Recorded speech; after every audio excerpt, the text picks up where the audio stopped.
¿Qué tal amigos? Aprendamos la pronunciación. Malobkin bish abel. Malobkin bish abel. En donde Malobkin significa buenos días y bish abel es ¿cómo estás? En donde Malob tiene varios significados. Malob es bueno o buenas. Kin es sol, también hace referencia al día.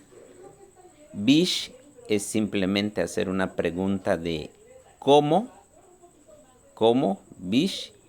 Y a es un pronombre dependiente de segunda persona del singular tú. O sea que te refieres a una segunda persona. Tú le haces pregunta a una segunda persona. Bish malobkin bish abel.